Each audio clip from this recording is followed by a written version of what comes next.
Hi, welcome to Upper Cape Spotlight Candidate Edition. This is Kathy Fox Alfano, and today my guest is Owen Fletcher, and Owen is running for state rep in the 5th Barnstable District. What does that mean? It means parts of Bourne, Sandwich, and parts of Barnstable. Am I right? That is what it means. Well, we would like to get to know you better, Owen, before we vote on or before November 5th. Owen does not have a primary opponent, so you will be running as the Democratic candidate for the 5th Barnstable. First, Owen, tell us, what drew you to run for state rep? Well, I have a pretty easy story because I've spent almost my entire career working for elected officials and mostly legislators. So in 2020, the maps were redrawn in response to the census, and I wound up in the 5th Barnstable District. The neighborhood that I live in was drawn into the 5th Barnstable District before I was in the 2nd Barnstable District, which is represented by Kip Diggs. I was actually a legislative aide for a predecessor of Kip Diggs in the legislature. So when my neighborhood was put in the 5th Barnstable District, I said, well, who represents me now? And I took a look at my state rep and his record and the kind of representation I thought the district was getting, and thought, this might not be what I want, or perhaps we can have a more effective representative than the one we have. And I talked to a lot of people and said, well, who's running next time? My opponent ran unopposed in 2022. Also not something I think is good, no matter how effective the representation we have is. And so I started asking select board members and town councilors, we have town councilors in Barnstable, who's running this time? And the answer that came back a lot is, if you feel so strongly about the type of representation we're getting and how you want it to change, you should run. And so here I am. And so here you are. Okay. How would your friends describe you? So, how would my friends describe me? Well, loyal is probably the most thing. I am the friend who you want to call at 3 in the morning and say, my car's broken down, can you pick me up? You might have to hear me grumble if I woke up too fast, but I will be there, and my friends know that. I'm also the friend, I don't know, people are this friend or they avoid this friend who will tell you the thing that you don't necessarily want to hear in the nicest and most constructive way I can, but really have a hard time telling people only what they want to hear. And so I'm the friend who will give you honest advice, but really loyal, and I try to be compassionate. I think friends would tell you that if you're going through a tough time in your life, I will be there for you. If you need someone to give you advice, I'm the friend who will give you that advice and give you my assessment of your situation without expecting you to necessarily follow it, which I think is rare. I mean, everybody's their own person, but that's the role that I try to serve. And I have close friends that I've known for 30 years, for long periods of time. We still talk regularly, so. Well, that's great. Old friends are really important. Absolutely. Yeah, definitely. So what experience do you bring to the position of state rep? Well, so I went to Harvard for undergrad and got a degree in government. Then I went to law school at Rutgers and got a law degree, passed the bar. I worked for a law firm for a little bit that had governmental clients. And after that, I worked for state legislators for 11 years. Oh, wow. Okay. Yeah, I worked, my first stint, I worked for about 5 or 6 years for an individual legislator, and then as a committee staffer, aide, researcher on a legislative leader's staff. And then the second stint, I was a legislative aide to another legislator. All told, about 8 years working for state legislators, another 7 years working for the county on regional issues, 3 of those for the county's legislative body. So it's really been my whole career. Sometimes people say to me, oh, you're a lawyer, what kind of, I have this problem with a parking ticket, I have this problem with a will, what kind of law do you practice? I said, unfortunately, I'm not the kind of lawyer that goes to court, I'm the kind of lawyer that helps legislators write laws. So. Well, then you are definitely well positioned to do this job. That's wonderful. What accomplishments are you most proud of? Well, I'd say... And they don't have to be just with work. Well, I mean, I'd say that there's legislation that I worked on and helped write for housing that got all the way to a governor's desk before it got vetoed. Which governor was that? Well, interesting. So I washed ashore about a decade ago, and my first real stint working in legislative for a legislative body was in New Jersey. And so this is actually a governor who's known to a lot of people because it's Governor Chris Christie of New Jersey. And what happened was we tried, the Democrats in the legislature were trying to overhaul New Jersey's housing law, much as the same as Governor Healy is trying to do here. And so we were working on a piece of legislation pretty major that got all the way to the governor's desk before it got vetoed. It's a couple of years of my life, so I'm proud of the work that I did on that. I'm also proud of the work that I've done at the county, helping to kind of modernize the processes in the commissioner's office when I was there, and helping the Speaker of the Assembly, who happens to be from Barnstable, Patrick Princey. The delegate from Bourne is George Slade, who yes. I know people will know who watch your show. He's a great man and was a select board member and is now a delegate, and I really feel like I've helped bring some of the knowledge that I had from elsewhere along with the Speaker to kind of modernize the way that the Assembly does their work. The Speaker is actually a former legislative aide himself for 6 years up on Beacon Hill, so that's why I was very excited to go work for him. So and lastly, I have two sons. They're 13 and 16, and so any parent knows there's a lot of times where you have to give them lessons and correct them, but there are also the times where you see your children do things that you didn't think they were capable of, or do things that you're really proud of, and say, "Oh, good, I'm making a difference after all." And so watching them try to grow up and be not just the men that I want them to be or adults I want them to be, but the adults that they want to be based on what I've shown them, which is different than what I might imagine for them or what I would want to be. That's been really rewarding, and I'm very proud of the role that I played in that. And as you should be. That's great. So let's get to Bourne. What do you think are the critical issues facing Bourne now, today and in the near future? Well, there's no more important issue than the reconstruction replacement of the two bridges. I would say after that, in the short term, there's no more important issue than the debate about the machine gun range on Joint Base Cape Cod. It's an interesting thing that I think one of the things that makes a very good representative and differentiates great representatives from good representatives is understanding that the issues are what they are, and you learn them by talking to people and reading and researching, but they may not be the issues that you want them to be. They're the issues that they are. And I think anyone would be hard pressed to say that the bridges are not the most important issue for Bourne for the near future, for the medium future, depending on your version of it. The long-term future, the next decade, is reconstruction and replaces of those bridges and what that's going to take. So I think that, and there's the other issues that we all have on the Cape, which are housing and water quality, and how the most important thing is how hard it is to afford to live here, which I think is the biggest issue in general in the background. Right. But most important issues, the bridge and Joint Base. Right, right. What do you think you could do about the bridges? Like, do you have a vision for this, or what are your concerns about the bridges? Well, I think the most important thing that I can do about the bridges is stay on top of them. I think, I tell people, if I'm lucky enough for the citizens, or the residents of Fifth Barnstable, the voters of Fifth Barnstable District to choose me, I'm going to go up to Boston and ask to be on the Joint Transportation Committee.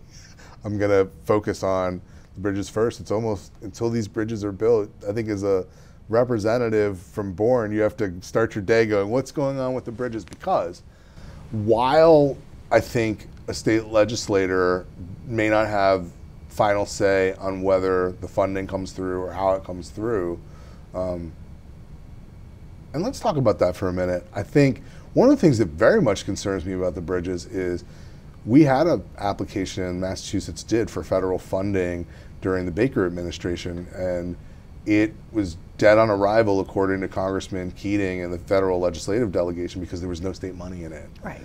And so now the cost of the bridges has gone up. Like everything goes up all the time. Yep. And I say to myself, how is it possible that we could have lost out on the opportunity to start then? And we weren't even in contention because no money was included in the application from the state. And so unfortunately, I look at the representative that we have where it sits in our district and say, in the 5th Barnstable District, well, how come that application went in that way? And I'm sure there's a story there, but I think that the biggest thing I can do as a state representative is make it my primary focus, because when we're done, the state's gonna own, or the Commonwealth's gonna own those bridges.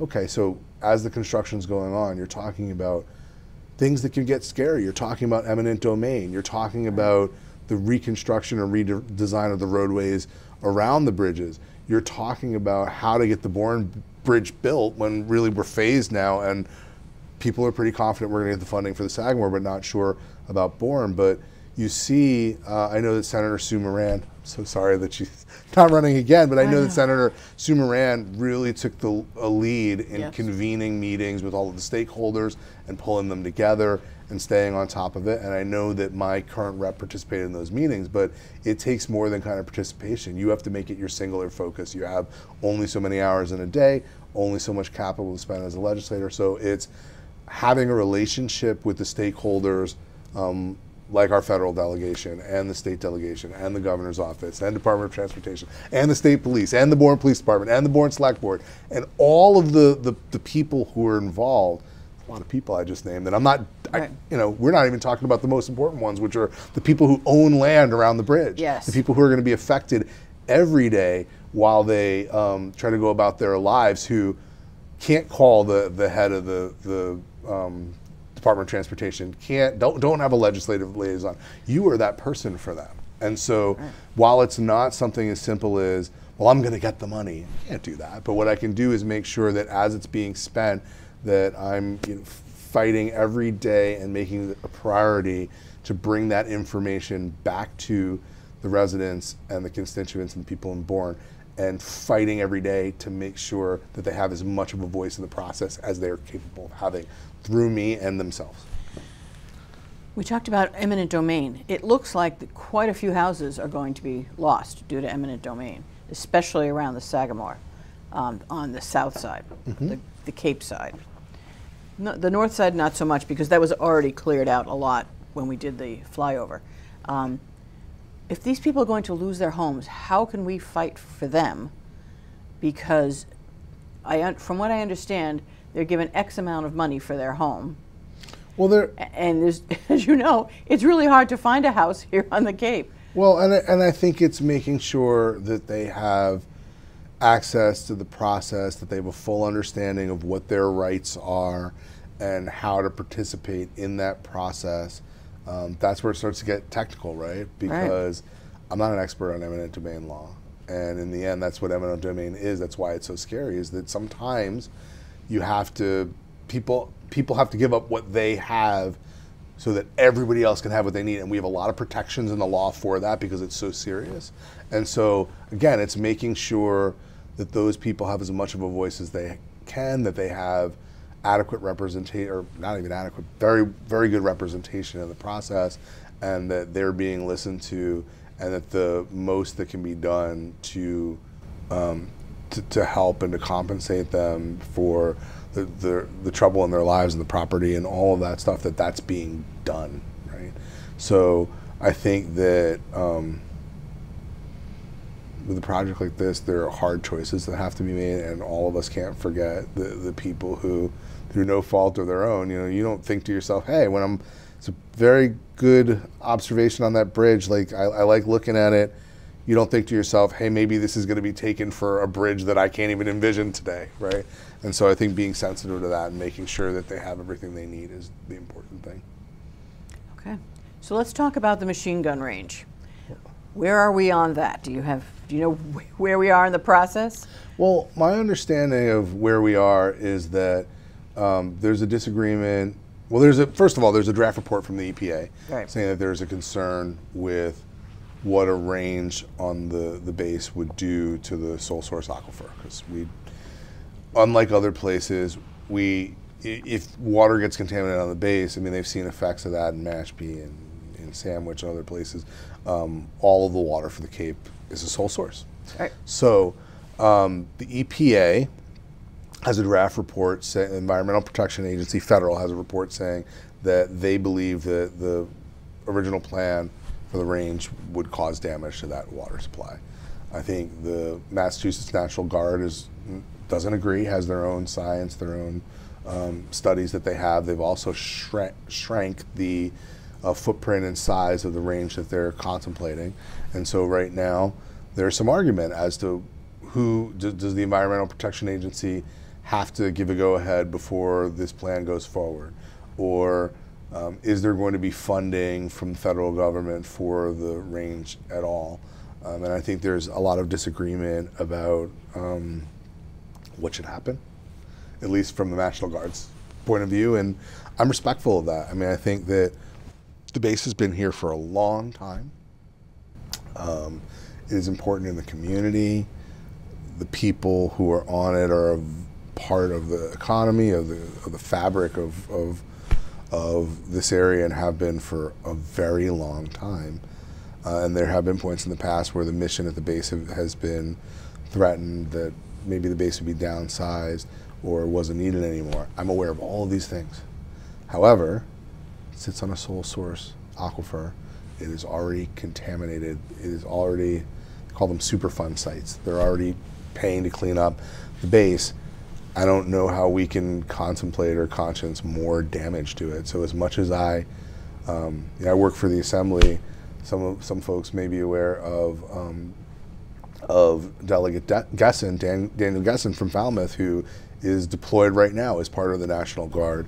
And I think anybody who chooses to do that, to put their life on the line for us, is important, and they need to train, and it's important. But we all need to drink clean water. And like these things are not, no matter how important it is, it's important that all of us can drink water that's not contaminated, that may not cause cancer cluster or other health problems that we're not aware of 20 years from now. I don't know that that's negotiable. It's negotiable where people train. It's not negotiable whether we can drink clean water.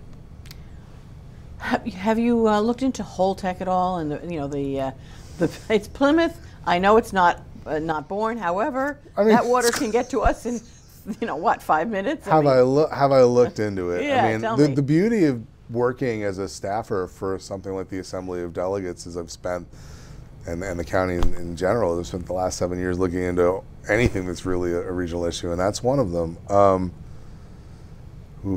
I mean, releasing radioactive material into the Cape Cod Bay is not really acceptable to me. I know it's a very low parts per trillion, whatever it is. Like, radioactive water in the bay, not great. And then my understanding is when they were held up in what they wanted to do, they started evaporating it into the air instead, which may actually be worse, but somehow is not as legally regulated. It's not, putting stuff in the air is not regulated as much as water for some reason. I'm sure there's a good one. I don't quite understand it. Have I looked into it? Yes, it is extremely concerning, and I know that especially Senator Moran, but the members of the Cape Cod delegation, federal delegation, Congressman Keating, Senator Markey, Senator Warren, have been really key on trying to stop this. Doesn't look like they're paying very much attention to it. And you have things like they're governed by the Nuclear Regulatory Commission, and we've got people I work for who are trying to work with organizations on Cape to do something about it. And you can put up a fuss and a fight, and you can send letters, and unfortunately, I'm not sure that the people who are in charge of Holtec are really paying attention. And so it's really just vigilance and doing whatever it is that we can do at the state level and the federal level with our federal partners to try to make a dent or try to make a difference or hold them accountable. It's very scary stuff. Yes, it is. Very scary stuff. All right, to wrap up, Owen, tell us, why should we vote for you? I think you should vote for me because I believe that we can have a better Cape Cod than we have now, a better Bourne, a better Sandwich, a better Barnstable. We have real needs, and I think that I bring experience to bear, about 15 years of public experience that's different than the current occupant of the office. I think that my priorities are different, and I think that the district would benefit from having that experience. I've spent a lot of time working for legislators, and I think that we can have better representation than we have now. Better representation, and if I didn't think that, I wouldn't be running.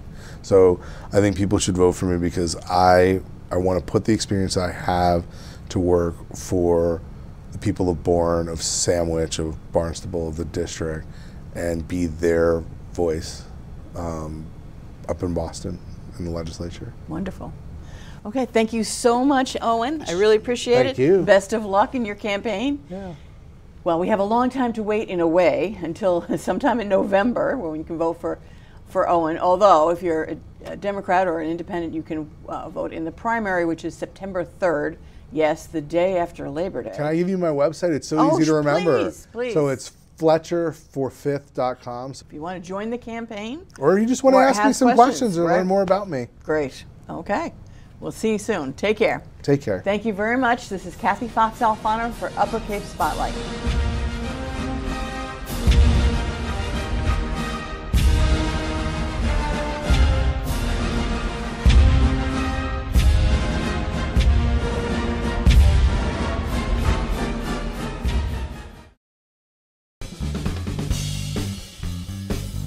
The preceding program was underwritten by Barlow's Clam Shack, located at 856 Scenic Highway in Bourne. Barlow's Clam Shack, where the seafood is always fresh.